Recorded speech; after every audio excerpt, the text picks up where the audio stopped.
All right, thank you very much for joining us. This is Serious Matters on ONIF TV. Thank you very, very much for keeping pace with us, keeping it locked down with us on our page. Thank you very much for always watching our videos, sharing our videos, and also liking our videos, your subscription and everything. Thank you so much. We appreciate you. Once again, my name is Olukunle Abraham, and this is Serious Matters on ONIF TV.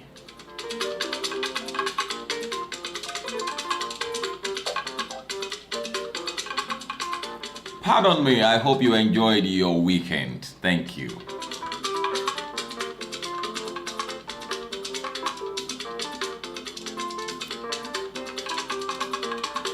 Okay, well, let's run straight to the matter arising. There are quite a lot of things we want to discuss, but let's look at this one very quickly.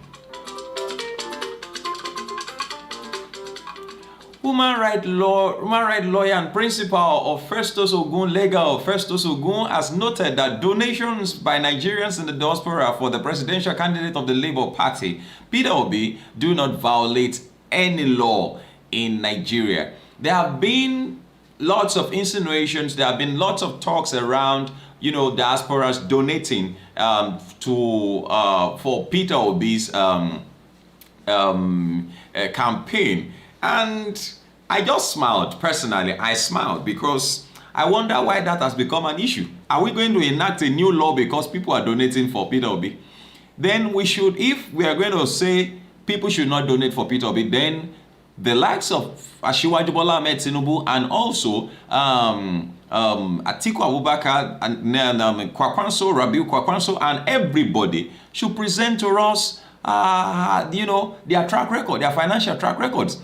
They should be able to let us know how they are going to fund their elections, what they're going to spend, how much they're going to spend, and then somebody must be there to monitor, how much is being spent by each person. If anyone is questioning, the fact that some people, generous Nigerians outside the country, whose candidates they support Peter Obi, they support his movement, they support him. I think everybody has his own supporters, and in everybody's different ways, they have a way of supporting themselves. And so if people say there are people who are volunteers already, voluntarily doing things for Peter Obi, both in Nigeria, what makes the difference anyway? Whether you are in Nigeria, or a Nigerian in the diaspora, what difference does it make? If a Nigerian in the diaspora is around during the elections and he has his voter's card, he has the right to vote. I stand to be corrected, but I think he has a right to vote. So what is all this issue about people in the diaspora cannot, I also saw when those news still need to be fact checked anyway, that arrests are going to be made of people who donate, and anyway, though people are already been saying that Peter Obi should be careful so that some matters don't arise and all of that. But I think this is just the person some people want. He's not a candidate of everybody. But I think because, his candidacy is making more noise than every other person, seem to be drawing attention. But then I think we should not take it beyond the bar so that, it doesn't cause, some other, things that... anyways, in response to that now, this human rights lawyer, Festus Ogun, had said that there is no law that says, people in the diaspora cannot donate for Peter Obi. Nobody says that. Now, this was in reaction to a call by some groups for the Independent National Electoral Commission to disqualify Obi from the 2023 presidential race for allegedly seeking funds abroad, contrary to Electoral Act. And I've not seen where Peter Obi went abroad. He has not. I have not seen any video. If you have any, then you can please put it on our page. Where Peter Obi went abroad and he said, please donate money for me. No. But in a statement made available to the Punch, credit to the Punch, on Monday, Ogun stated that the donation made by support groups for any candidate campaign did not violate the electoral law or any other law in Nigeria. Now, A statement titled Diaspora Donation to Peter Obi Campaign Violates No Law in Nigeria. One reads, following the pledge of the Diaspora Support Group to crowdfund $150 million for Peter Obi's campaign, concerns are raised in some quarters over the legibility and constitutionality of diaspora donation made in respect of Peter Obi's campaign. What will you question? I mean, that was the area where the likes of I remember the Jade Yonju once said where will Peter Obi get 50 billion to run to do his campaign and all this running around, all of that.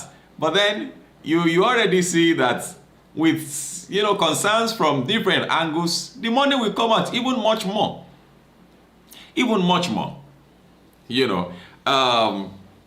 In fact, some groups reportedly called on the independent National Electoral Commission to, without delay, disqualify Mr. Peter Obi, the presidential candidate of the Labour Party, from the 2023 presidential race. To be clear, donations made by concerned citizens and support groups, either in Nigeria or in the diaspora, to Peter Obi and his campaign team are not in violation of any living law in Nigeria. Those who hold otherwise rely largely on Section 225, subsection 3, A and B of the 1999 Constitution of the Federal Republic of Nigeria as altered, and Section 85 of the Electoral Act 2022. With greatest respect, these provisions of law are generally inapplicable to this instance or case, and those who rely on them to demand from INEC the disqualification of Mr. Peter Obi, which is itself laughable, are either mischievous or misconceived.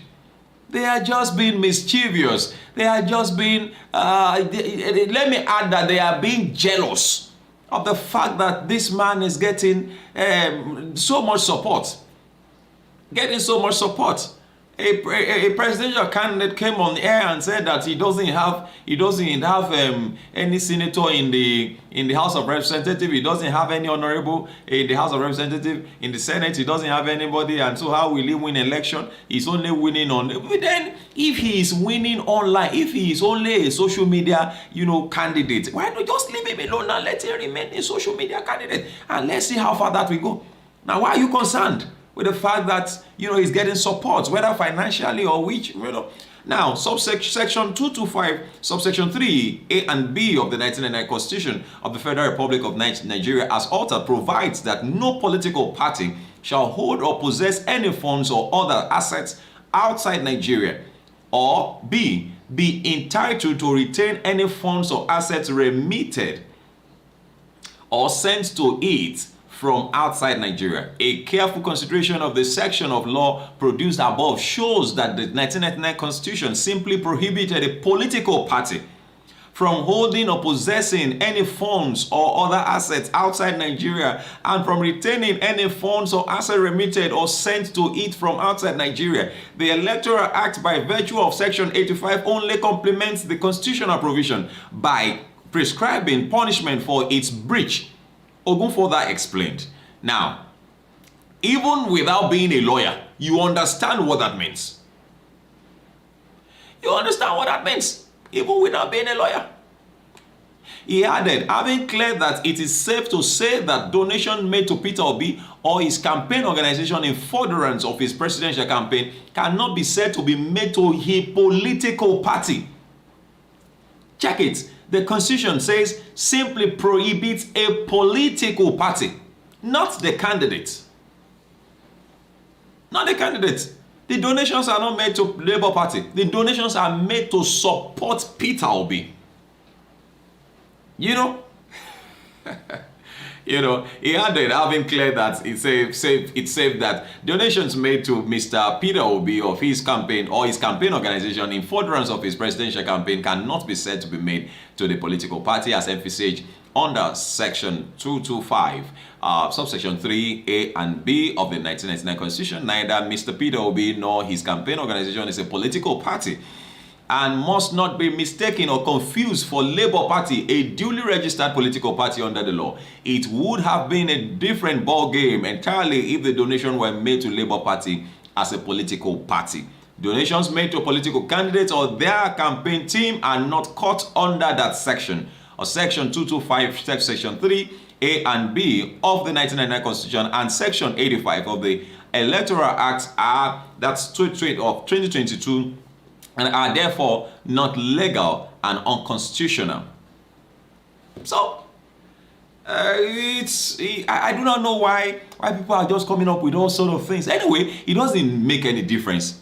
It doesn't make any difference. It doesn't change the fact that Nigerians are bent on making a change come 2023. It doesn't change anything.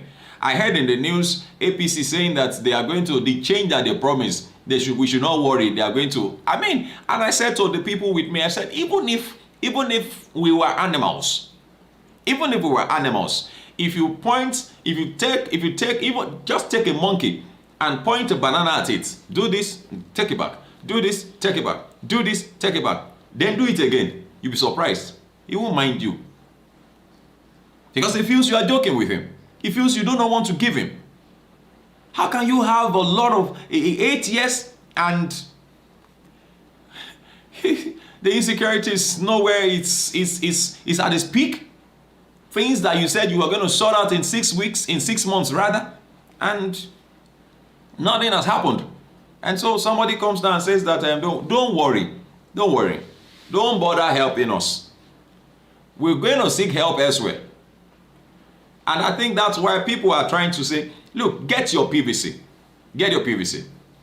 Get your PVC. I'm going to show you a video for which Aisha Yusuf did. But then maybe I should show you that in a different clip so that I don't overbug this particular video. You know, so that you can share and like and watch again and again and again. Drop your comments. Just let us know. What do you feel about this matter? What is your opinion? Your opinions. We are open to your opinions. Thank you very much for you've always done that. So please feel free to drop your opinions, drop your comment, but then please make them simple and civil. Thank you very much for watching. This is still Serious Matters on ONIF TV. My name is Olukunle Abraham, and subsequently